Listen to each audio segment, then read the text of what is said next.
우리에게 주신 하나님의 말씀 같이 보겠습니다. 우리에게 주신 하나님의 말씀은 사무엘상 16장입니다. 사무엘상 16장 14절로 23절입니다.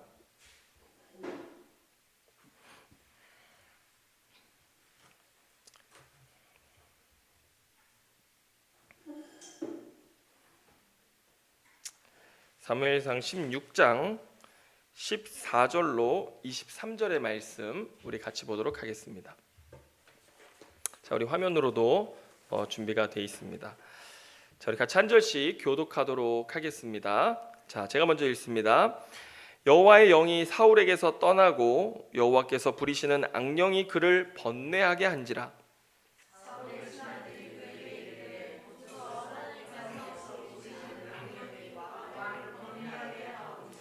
원하건대 우리 주께서는 당신 앞에서 모시는 신하들에게 명령하여 수금을 잘 타는 사람을 구하게 하소서.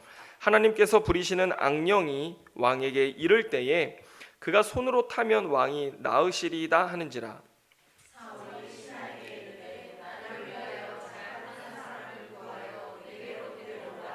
소년 중 한 사람이 대답하여 이르되 내가 베들레헴 사람 이새의 아들을 본즉 수금을 탈 줄 알고 용기와 무용과 구변이 있는 준수한 자라.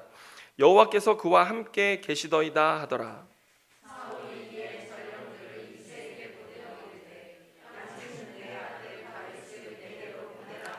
이새가 떡과 한 가죽 부대의 포도주와 염소 새끼를 나귀에 실리고 그의 아들 다윗을 시켜 사울에게 보내니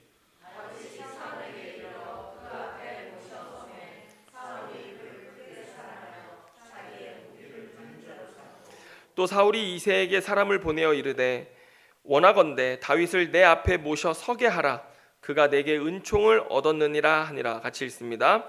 하나님께서 부리시는 악령이 사울에게 이를 때에 다윗이 수금을 들고 와서 손으로 탄즉 사울이 상쾌하여 낫고 악령이 그에게서 떠나더라. 아멘. 자, 오늘 이 말씀 가지고 하나님이 찾으시는 왕 22번째 말씀 우리 같이 나누도록 하겠습니다. 자, 여러분, 오늘 우리가 본문을 읽어보면 한 가지 의문점을 갖게 됩니다. 14절 말씀을 한번 다시 보면, 자 보세요. 여호와의 영이 사울에게서 떠나고 여호와께서 부리시는 악령이 그를 번뇌하게 한지라 이렇게 말씀합니다. 자, 여호와의 영이 사울에게 오는 거 그리고 떠나는 거는 우리에게 익숙합니다. 그렇죠? 그런데 여호와께서 부리시는 악령이라는 말이 있어요. 여호와가 부리시는 악한 영이라는 뜻입니다. 불편하죠. 예, 왜 그렇습니까? 여호와께서 악령을 부리신다고? 그 악령을 부려서 어떻게 한 거예요? 사울에게 임하게 하셨다는 것입니다. 그렇다면 악령도 여호와 하나님이 보내신 것이란 말인가? 이렇게 생각할 수 있어요. 우리는 보통 어떻게 생각해요? 사탄이나 마귀는 하나님의 통제 밖에 있는 것으로 이해하기 쉽지 않습니까? 그런데 그것은 전혀 성경적이지 않습니다. 성경은 사탄도 하나님의 통치와 다스림, 하나님의 통제 안에 있는 것으로 말씀하거든요. 결코 사탄은 우리가 알거나 느끼는 것처럼 하나님과 대등한 존재로 맞설 수 있는 그런 존재가 아닙니다. 우리가 잘 아는 욥기서 말씀을 보면요, 이 하나님 나라의 천상 어전 회의가 열리는데 그때 다른 무천사들처럼 사탄이 등장합니다. 그래서 하나님께서 그 사탄 앞에서 욥을 막 칭찬하시자 사탄이 뭐라고 하냐면 그거 하나님이 욥 축복해 주시니까 자기가 축복받으니까 그렇게 하나님 앞에 살아가는 거지, 하나님이 축복을 거두시면 욥이 분명 하나님을 욕할 겁니다. 이렇게 얘기합니다. 그러자 하나님이 사탄에게 허락하십니다. 다만 그의 몸은 건들지 말라고 하시면서 허락하시니 어떻게 돼요? 사탄이 가서 욥을 공격하는 것이죠. 욥기 1장 12절 말씀 한번 같이 읽어볼까요? 시작. 여호와께서 사탄에게 이르시되 내가 그의 소유물을 다 내 손에 맡기노라. 다만 그의 몸에는 내 손을 대지 말지니라. 사탄이 곧 여호와 앞에서 물러나니라. 여러분 보세요. 몸을 손대지 못하게 하니까 몸은 손대지 않습니다. 예, 재물만 피해를 주었던 것을 우리가 알 수 있습니다. 여러분 창세기 말씀에서도 보면요, 창세기 3장에서 뱀이 아담과 하와를 유혹할 때 마귀는요 하나님을 대적할 수 없습니다. 그렇기 때문에 어떻게 해요? 하나님이 창조하신 가장 존귀한 존재인 인간을 유혹해서 인간이 하나님을 대적하게 하는 일을 하지, 결코 본인이 그 마귀가 직접 하나님께 대항하는 일은 없습니다. 예수님을 시험할 때, 우리 신약 성경에서 예수님 시험할 때도 보면요 어떻게 합니까? 말로 유혹할 뿐이지 아무것도 할 수 없습니다. 사실 여러분, 이것이 마귀의 실체예요. 그래서 우리가 영적인 싸움을 할 때 두려워할 필요가 없습니다. 우리는 하나님의 통치 아래에서 마귀는 하나님의 뜻 가운데 있음을 믿고 우리가 승리해야 할 줄로 믿는데요, 심지어 신약 성경에서 마귀가 귀신 들린 자들이 예수님 만나면 예수님을 해하려고 했습니까? 아닙니다.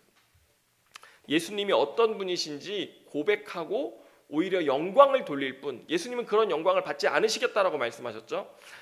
예수님의 권세 아래 꼼짝도 할 수 없는 것이 그들의 존재였습니다. 그래서 우리는 앞으로 결코 사탄이 뭔가 하나님과 대등해서 사탄이 더 우월하게 역사하는 것 같아 보일지라도 여러분, 그것은 결코 진리가 아니라는 것입니다. 하나님의 통치 안에 있는 존재요, 그리고 하나님과 대적할 수 없는 그런 존재라는 것입니다. 김혜건 교수님이 뭐라고 얘기하시냐면은, 우리는 때로 악 지배론적 사고를 한다라고 하는 것입니다. 세상을 보면 악이 더 날뛰는 것 같고 악한 자들이 더 잘 되는 것 같아서 악이 세상을 훨씬 지배하고 하나님은 그것보다 약한 것으로 생각할 수 있는데, 그렇지 않다라고 하는 것입니다. 여러분, 그래서 우리는 세상이 더 잘 되고 세상이 점점 더 승리하는 것 같고 악한 자들이 점점 더 기승을 부리는 것 같다 할지라도 여러분, 우리는 소망을 잃지 않아야 할 줄로 믿습니다. 왜냐하면 이 세상은 누구의 통치 아래 있습니까? 하나님의 통치 아래 있기 때문입니다. 여러분, 하나님이 다스리십니다. 아멘입니까? 우리는 그것을 믿으면서 늘 선한 싸움을 이 땅에서 싸워가야 할 줄 믿습니다. 자, 그런데 또 한 가지 문제가 있어요. 뭐냐면, 하나님은 선하신 분이신데 그러면 왜 마귀를 사용하신단 말인가? 여러분, 이것은 우리가 하나님의 선하심, 하나님의 도덕성에 마치 흠집을 내기 딱 좋은 표현인 것처럼 보이잖아요. 왜냐하면 하나님의 마귀를 사용하신다면, 여러분 생각해 보세요. 우리가 이 땅에서 선한 싸움을 싸우는 것이 이유가 있습니까? 싸울 이유가 없어요. 우리가 악과 대적할 이유가 없어지는 거예요. 그만큼 하나님이 악신을 부리신다라고 하는 이 표현은 굉장한 논란을 불러일으키는 말씀인 건데, 여러분, 우리가 성경의 전체적인 관점을 통해서 한번 봤을 때 오늘 본문의 사울을 한번 보면요, 사울의 상태는 모든 것을 통치하시고 주관하시는 하나님의 관점에서는 다 어떤 거예요? 하나님의 뜻과 섭리 안에서 되어진 것입니다. 예. 그런데 하나님의 통치, 하나님의 뜻, 하나님의 섭리가 있는 가운데에서 사울은 어떻게 했어요? 하나님을 거역하고 배반하고 하나님의 통치로부터 스스로 벗어나려고 했습니다. 그런 자에게 임하는 것이 하나님의 심판인 것이죠. 그래서 우리는 성경 전체적인 관점으로 하나님의 뜻과 계획 가운데서는 하나님이 왜 마귀를 사용해서 이렇게 일하시는지 우리는 알 수 없습니다. 사실 거기까지 다 알 수 없어요. 그렇지만 하나님은 분명 죄에 대해서, 하나님을 떠난 자들에 대해서는 하나님 반드시 심판하시고, 그리고 여기 뭐라고 돼 있어요? 하나님의 통치를 벗어난 자에게서는 그런 악령이 역사할 수 있다는 것을 우리는 알아야 한다라고 하는 것입니다. 여러분 보세요. 이 창세기에서 아담과 하와가 선악과를 따먹잖아요. 하나님 뭐라고 하셨어요?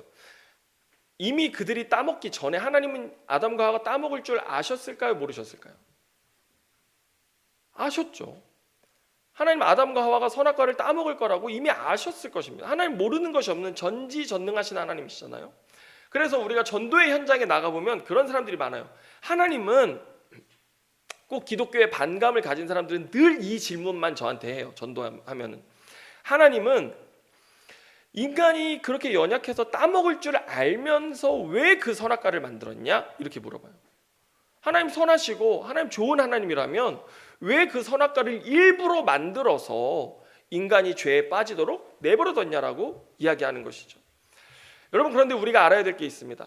하나님은 우리 인간을 로봇으로 만들지 않으셨어요. 그래서 우리 인간이 자유의지를 가지고 하나님을 기쁨으로 온전히 기꺼이 하나님을 섬기고 예배하고 사랑하고 헌신하고 순종하길 원하시지, 하나님 우리를 일부러 막 이렇게 조종해서 프로그램 해가지고 우리에게서 예배 받으시려고 하는 분이 아니라고 하는 것입니다. 하나님 분명히 그들에게 자유의지를 주시고 뭐라고 하셨어요? 너가 이것을 먹는 날에는 반드시 죽을 것이다. 그리고 그러니 절대 먹지 말라라고 주님 말씀하신 것이죠. 그렇지만 인간이 그 말씀에 불순종했을 때 어떻게 됐습니까? 하나님을 떠나게 되었고, 하나님을 떠난 그들의 삶의 결과가 뭐였어요? 죄의 종이 되고 마귀의 종이 되고 노예가 되는 그런 상태에 빠졌다라고 하는 것입니다. 이런 관점에서 우리는 하나님이 왜 악신을 사용하시는지는 잘 모릅니다. 우리의 성경 안에서도 대답하기가 어렵습니다. 하지만 하나님은 악에 대해서 벌하시고 심판하시는 분이시고, 그리고 우리가 죄로 하나님을 떠났을 때 우리의 삶에는 그 악한 역사가 있다는 것을 우리는 알아야 된다는 것입니다. 자, 하나님 어떤 분이신가? 오늘 본문 23절 한번 같이 보겠습니다. 같이 읽습니다. 시작. 하나님께서 부리시는 악령이 사울에게 이를 때에 다윗이 수금을 들고 와서 손으로 탄즉 사울이 상쾌하여 낫고 악령이 그에게서 떠나더라. 여러분, 하나님 어떤 하나님이십니까? 하나님은요, 사울 왕이 자기를 떠나서 배반하여서 악신이 임했을 때에도 하나님은 어떤 하나님이세요? 그를 치료하시는 하나님이시다라고 하는 것을 오늘 성경이 보여줍니다. 하나님은 다윗을 그에게 붙이셔서 다윗이 하나님을 찬양하는 그 수금의 소리를 듣고 그가 악령이 사로잡혔던 데서 자유할 수 있게 하시는 분이라고 하는 것을 우리는 알 수 있습니다. 여러분, 우리가 주님의 사랑이 어떠한 것인가? 때로 우리가 주님과 멀어졌을 때, 내 삶에 안 좋은 일이 일어나고 나쁜 일이 일어났을 때, 하나님 정말 내 삶에 심판하시나? 이런 생각 들 때 있잖아요. 그런데 여러분, 그때라도 우리는 깨달아야 될 것들이 있습니다. 하나님은 그렇게 해서 우리를 멸망시키려고 하는 것이 아니라, 그런 상황 속에서라도 어떤 사람을 붙이시든지 어떤 상황 속에서 하나님이 우리를 돌보시고 치유하시고 회복하는 쪽으로 하나님은 우리 인간들을 이끌어 가시는 분이시지, 심판에 내버려 두시는 하나님이 아니라고 하는 것입니다. 그래서 여러분, 만약에 여러분 주변에 내가 영적으로 힘들 때 좋은 사람 하나님이 붙여주실 때 있어요. 정말 나에게 큰 위로가 되고 힘이 되고 내가 이 어려운 시기를 감당할 수 있게끔 도움이 되는 그런 좋은 사람 붙여주실 때 있거든요. 그럴 때 하나님 나의 삶 사랑하시는구나, 하나님 날 도우시는구나, 날 인도하시는구나, 여러분 이렇게 깨달으시기 바랍니다. 그런데 여러분, 신천지 있잖아요. 신천지가 악한 게 뭔지 아세요? 그런 사람들의 역할을 거짓으로 자신들이 하는 것입니다. 그래서 하나님의 선한 역사가 있어야 되는 그곳에 자신들이, 신천지의 포교 활동은 다 거짓말이거든요. 거짓으로 그런 사람인 것처럼 역할을 하는 거예요. 그래서 그들이 하나님께로 나아가지 못하고 자기들의 이단으로 빠질 수 있도록 이끌어서 나중에 정체를 밝히는데, 그때는 이미 감정적인 결속, 관계적인 결속이 다 되어져 있기 때문에 빠져나올 수가 없는 것입니다. 여러분, 그래서 신천지가 정말 악한 이단 중에 이단인 것이죠. 신천지의 교리는 C급 교리예요. 그런데 그들의 관계, 그 거짓된 관계 전술이 너무나 탁월해서 사람들이 다 그 앞에 속아 넘어가고 다시 빠져나오지 못하게 되는 것입니다. 여러분, 그래서 신천지가 오면요, 반드시 그들을 내가 신천지다라고 나중에 밝히면요, 그 자리에서 관계를 끊으셔야 됩니다. 그렇지 않으면요, 그 관계를 빠져나올 수가 없습니다. 자, 오늘 우리는요, 사울 왕이 악신이 들린 상태에서 어떤 모습을 보이는가, 이런 것들 좀 우리가 오늘 본문 통해서 살펴볼 것인데, 하나님 없는 삶, 내가 내 인생의 주인된 삶의 모습이 어떤 것인지 우리 좀 같이 알아보도록 하겠습니다. 여러분, 15절 말씀 한번 같이 읽겠습니다. 같이 읽습니다. 시작. 사울의 신하들이 그에게 이르되 보소서, 하나님께서 부리시는 악령이 왕을 번뇌하게 하온즉. 여러분, 하나님을 떠나고 하나님의 영이 떠난 사울의 삶은요, 그 빈자리에 악령이 역사하잖아요. 그런데 악령이 그를 번뇌하게 했다라고 성경은 말합니다. 이 번뇌하게 한다, 이 말을 영어 성경에 보면요, 다 똑같이 번역을 뭐라고 했냐면 트러블로 했습니다. 그러니까 그를 괴롭혔다라고 하는 뜻이에요. 악령이 그의 삶의 역사에서 그를 괴롭히게 만들었는데, 여러분 우리가 알아야 될 게 있습니다. 하나님이 없는 빈 공간에는 다른 것들이 채워진다라는 것을 아셔야 돼요. 그리고 그것은 우리를 괴롭게 한다라는 것도 아셔야 됩니다. 그런데 하나님 없는 자의 삶의 특징이 뭔지 아세요? 주변 사람이 그것을 압니다. 예. 지금 내 안에 무엇으로 차 있는지를 누가 알아요? 주변 사람이 안다라고 하는 것입니다. 반대로 내 안에 하나님의 성령이 충만했을 때에도 사람들이 알아요. 뭘 알아요? 내 안에 어려움과 고난이 없는 것은 아니에요. 하지만 무엇을 아느냐? 내가 하나님과 함께 하고 있다는 것을 알고 하나님이 내 삶에 함께 하신다는 것을 그들이 알아요. 어떻게 하냐면 우리는 삶의 문제를 주님께 맡기고 그 다음에 그분의 선하신 인도하심을 바라며 기도하고 인내하는 이런 모습을 통해서 야, 저 사람 뭔가 다르다라고 하는 것을 사람들이 아는 것이죠. 그런데 하나님이 없는 사람, 하나님의 영이 없는 사람들은요, 어떻게 돼요? 그 문제 앞에서 자기가 스스로 무언가를 해보려고 전전긍긍하고 스트레스 받고 사람을 원망하고 상황을 불평하고 불안해하고 그러다가 막 알아눕고, 이것이 뭐예요? 성령 없는 자들의 특징입니다. 그래서 그걸 누가 더 잘하냐면요, 주변 사람들이 더 잘 알아요. 오늘 본문에도 보세요. 누가 알았어요? 사울 왕 주변의 신하들이 알았어요. 여러분, 그래서 우리가 그리스도인이라고 하는데 우리의 삶이 주변 사람들이 보기에 저 사람 교회 다니는 사람 맞나? 여러분, 그런 모습 보여서는 안 될 줄로 믿습니다. 우리 안에 성령이 충만하여서 저 사람은 문제가 있어도 흔들림이 없더라, 저 사람은 문제가 있어도 기도로 또 인내로 잘 감당하더라라고 하는 그런 다른 삶의 모습 있어야지, 세상 사람들보다 더 전전긍긍하고 이 사람한테 가보고 저 사람한테 가보고 막 이 사람 만나서 뭐 이러네 저러네 막 이 상황이 어떻네 저떻네 막 얘기하고 막 이러면서 하는 것 덕이 되지 않는다라고 하는 것입니다. 그래서 우리는 성령 안에서 주님이 날 붙들고 계신다, 믿음으로 감당케 하실 것이다, 주님이 사랑으로 그 인자하심으로 나의 삶에 함께 하신다라는 것을 여러분 믿음으로 붙들어 주심을 아셔야 됩니다. 그런데 이제 사울의 또 다른 증상들을 살펴보면, 자, 우리 28절 한번 읽어보겠습니다. 같이 읽습니다. 시작. 사무엘이 그에게 이르되 여호와께서 오늘 이스라엘 나라를 왕에게서 떼어 왕보다 나은 왕의 이웃에게 주셨나이다. 사울 왕이 불순종하자 사무엘이 2번이나 뭐라고 그랬어요? 이제 다른 왕 세웠다라고 얘기했잖아요. 사울의 삶에 나타난 가장 큰 지금 문제가 뭐냐면요, 왕위를 빼앗길 거라고 하는 사실을 그가 알고 있었어요. 그러자 그의 삶에 나의 자리를 빼앗길 것에 대한 두려움이 가득 차기 시작했습니다. 그리고 그것이 폭발하는 시점이 언제냐면 17장 다윗과 골리앗 사건 이후에 이제 그것이 폭발합니다. 18장 7절로 9절에 가보면, 여러분 본문 보시고 제가 읽어드리겠습니다. 화면 한번 보시기 바랍니다. 여인들이 뛰놀며 노래하여 이르되 사울이 죽인 자는 천천히요 다윗은 만만이로다 한지라. 사울이 그 말에 불쾌하여 심히 노하여 이르되 다윗에게는 만만을 돌리고 내게는 천천만 돌리니 그가 더 얻을 것이 나라 말고 무엇이냐 하고 그날 후로 사울이 다윗을 주목하였더라. 여러분, 제가 진짜 삶에서 놀라운 것을 최근에 경험했습니다. 뭐냐면 하루는 제가 아내하고 맛있는 간식을 먹고 있었어요. 그런데 나눠 먹고 있었어요. 그런데 제가 딱 보니 내 거보다 아내 게 더 큰 거예요. 그래서 제가 딱 따지려고 하는 순간에 아내가 뭐라고 하냐면 내 게 더 크니까 당신이 이거 먹어, 이렇게 저한테 큰 걸 주는 거예요. 그런데 그 순간 제가 망치로 머리를 한 대 콱 맞은 것 같은 경험을 했어요.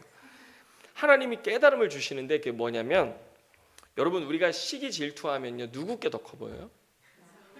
남의 게 커 보여요. 저는 저게 더 크네, 벌써 시기 질투가 나서 한마디를 하려고 하는데, 이 사랑하는 아내가 저를 사랑하니까 아내는 내게 작으니까 자기 거를, 큰 거를 주고 싶었던 것이죠.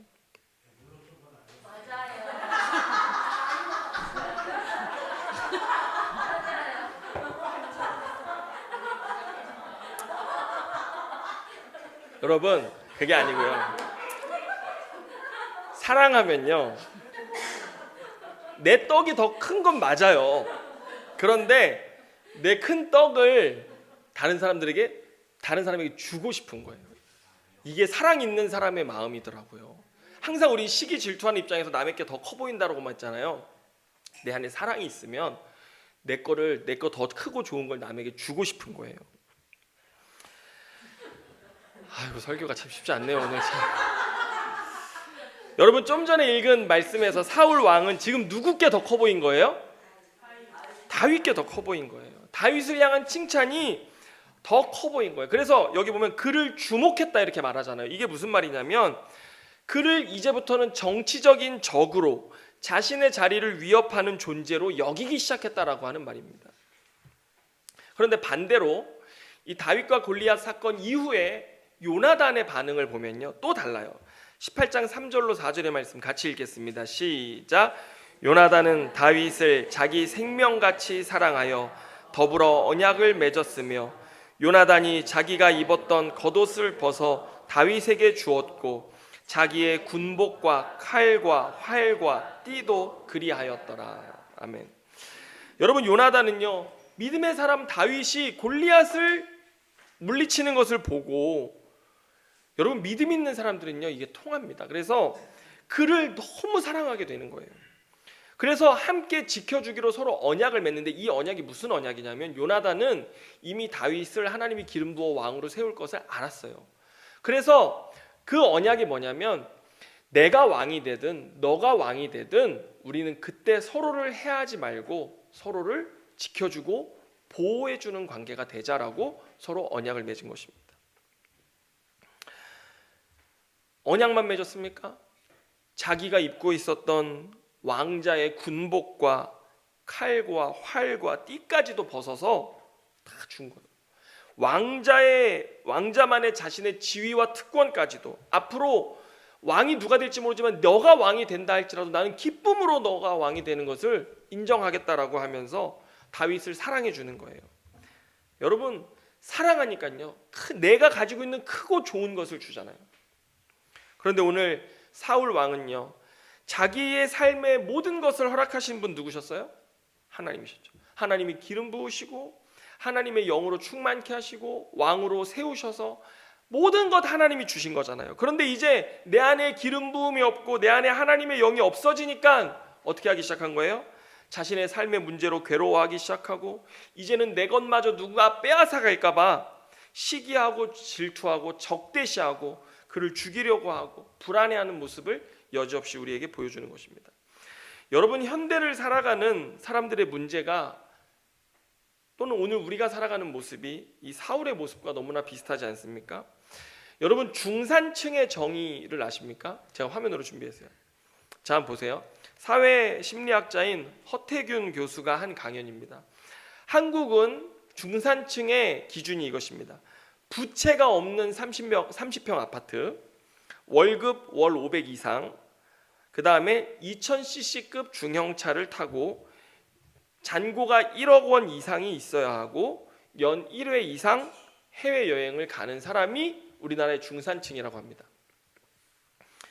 제가 이거 보면서 느낀 게 있는데, 뭐냐면 우리는 어떻게 해서든지 내가 중산층처럼 살아보고 또 보이려고 노력한다라고 하는 것입니다.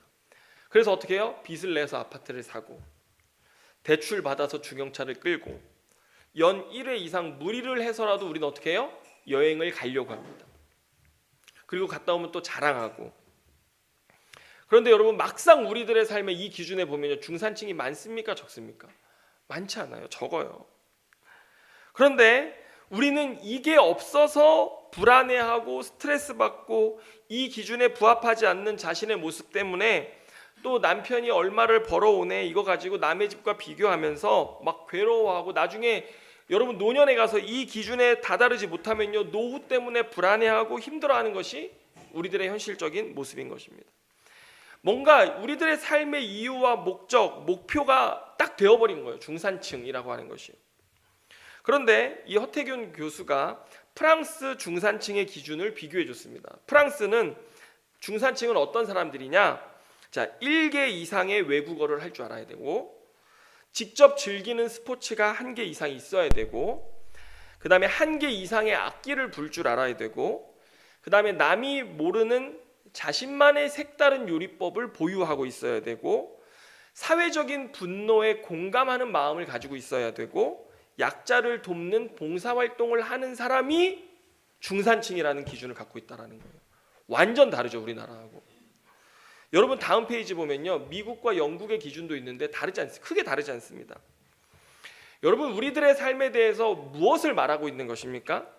우리나라 사람들은 물질적인 가치에 매우 경도되어져 있다라고 하는 것을 보여주는 것입니다. 그래서 물질을 소유하는 것 때문에 시기하고 질투하고 상대를 적대시하고 비교하고 불안해하고 우울해하고 스트레스 받고요, 몸을 혹사시키고, 그러다 우리의 뇌에 우리의 마음의 병을 얻는 것, 지금 오늘 우리의 현실이라고 하는 것입니다. 심지어 이건요, 우리뿐만 아니라 서울대 학생들조차도 동일합니다.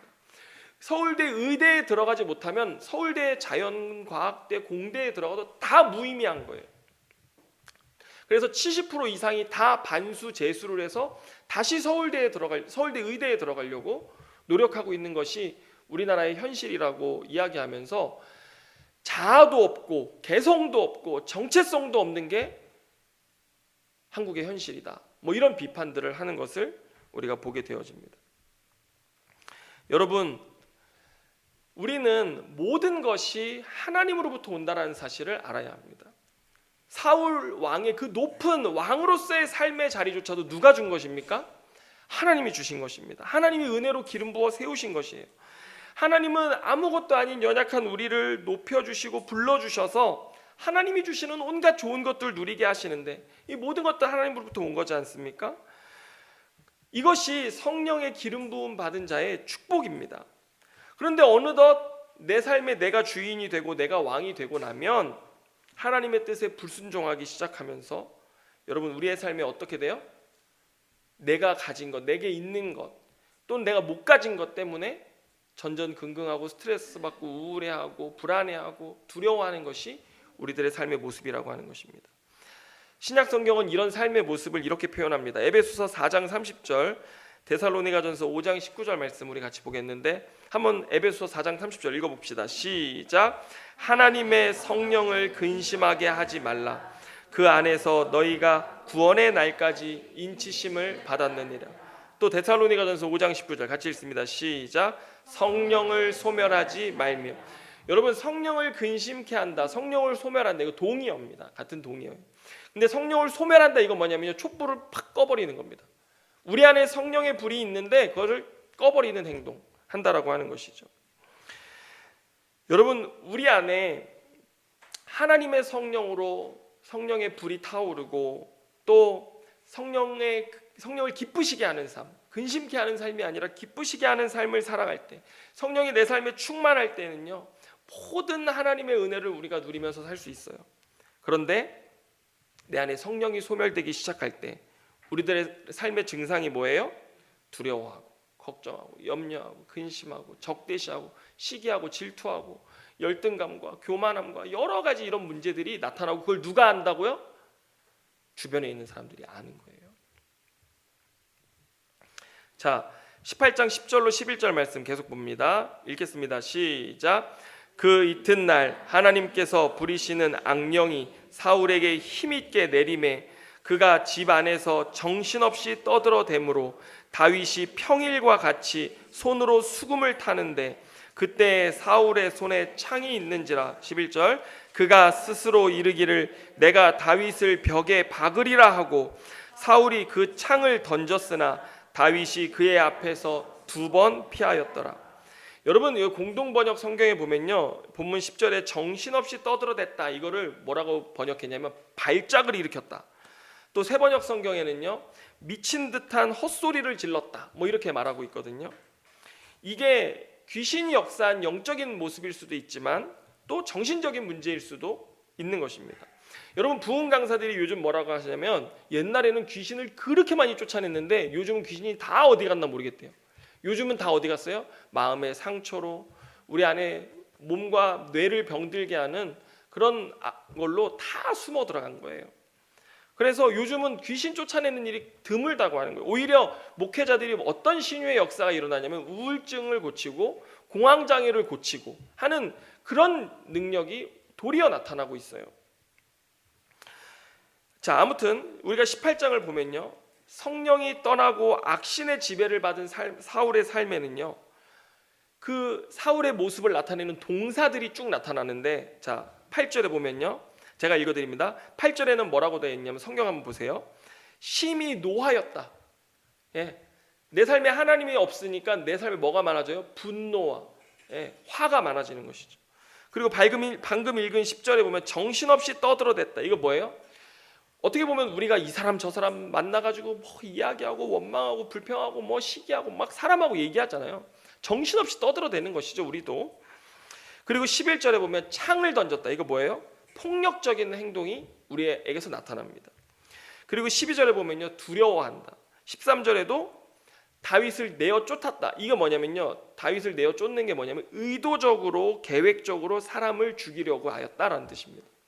사울이 그런 행동까지 했던 것이죠. 그리고 15절에도 보면 또 두려워하였다라는 말이 나와요.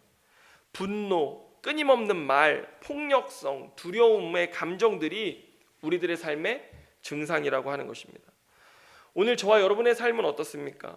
여러분, 지난주 또 요즘 우리는 어떻게 지내고 있습니까? 내 삶에 왠지 화가 많고 내 삶에 막 폭력적인 이런 막 마음들이 들고, 그리고 사람들을 붙들고 하는 것이든 홀로 하는 것이든 험담과 비방과 원망과 불평과 뭐 이런 내뱉는 내 안에 많은 말들, 그리고 내 안에 주체할 수 없는 감정들까지도요. 이게 무슨 특징이라는 거예요? 악신의 지배를 받는 사람의 특징이라고 하는 것입니다. 성령의 지배를 받는 사람들은 그렇지 않아요. 여러분, 악신의 지배를 받는, 내가 내 인생의 주인이 되면요, 한시도 가만히 있질 않는 거예요, 우리의 삶이. 여러분, 사무엘상 19장 23절로 24절에 가면 놀라운 결말이 있습니다. 여러분, 제가 진짜 이것들을 읽고 제가 깜짝 놀랐는데, 자, 한번 읽어볼까요? 23절 24절 시작. 사울이 라마나요스로 가니라. 하나님의 영이 그에게도 임하시니 그가 라마나요스에 이르기까지 걸어가며 예언을 하였으며, 그가 또 그의 옷을 벗고 사무엘 앞에서 예언을 하며 하루 밤낮을 벗은 몸으로 누웠더라.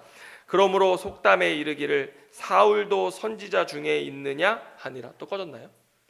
24절이 없어요? 제가요? 그래요? 죄송합니다. 자, 제가 다시 읽어드릴게요. 그러면요, 그냥 이야기를 해드릴게요. 이 19장에 이게 무슨 내용이냐면, 다윗이 이제 사울이 자기를 자꾸 죽이려고 하니까 라마로 피신합니다. 라마가 어디냐면요, 사무엘이 있는 곳이에요. 그래가지고 그 사울이 다윗을 잡으려고 병사들을 보내요. 첫 번째 병사들을 보냈더니 잡기는커녕 라마에 가서 막 예언을 하고 막 난리가 난 거예요. 하나님의 영이 임해서. 그래가지고 또 두 번째 병사들을 보냈더니 또 그들도 막 예언을 하고 성령을 받아가지고 난리가 난 거예요.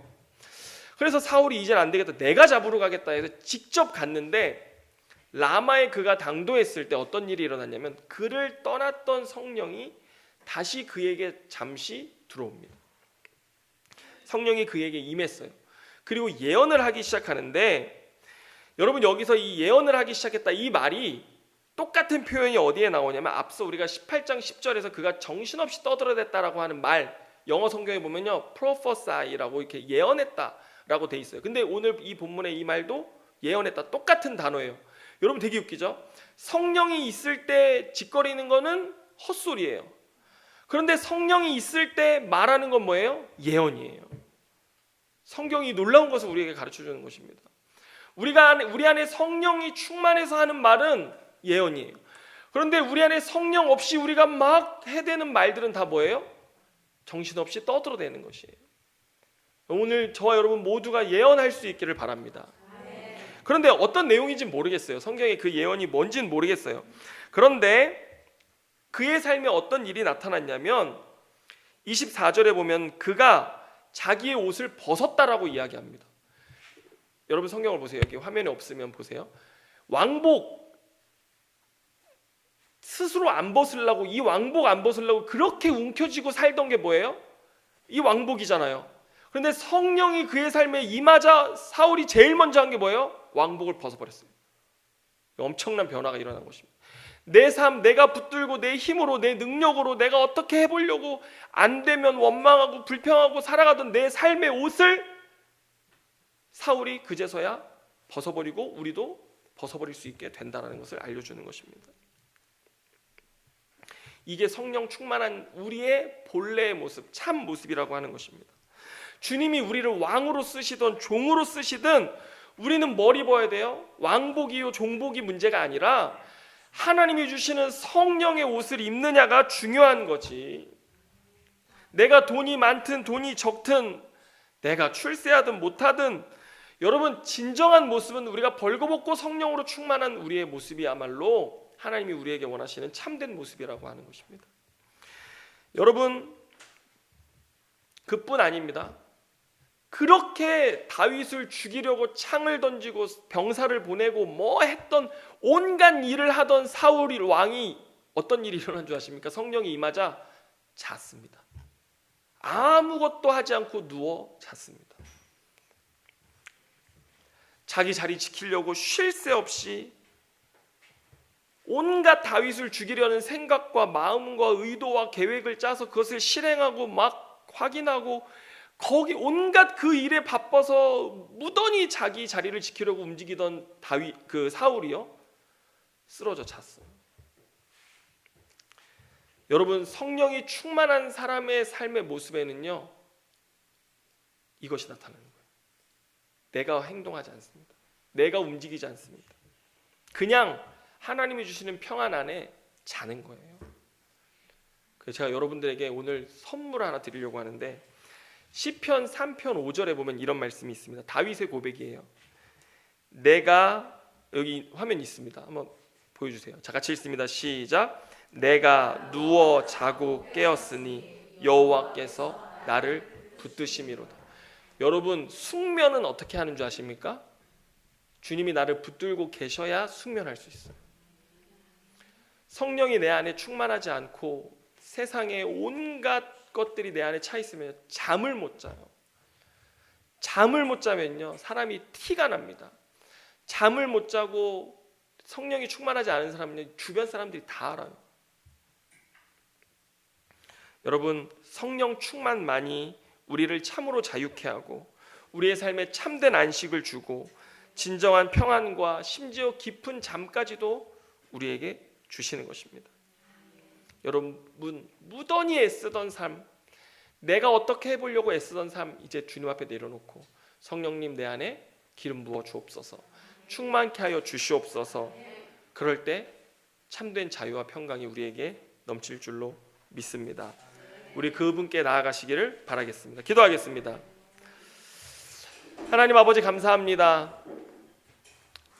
오늘 우리의 삶의 가장 중요한 한 가지는 내가 성령 안에 있느냐 내 안에 성령이 없느냐인 줄로 믿습니다.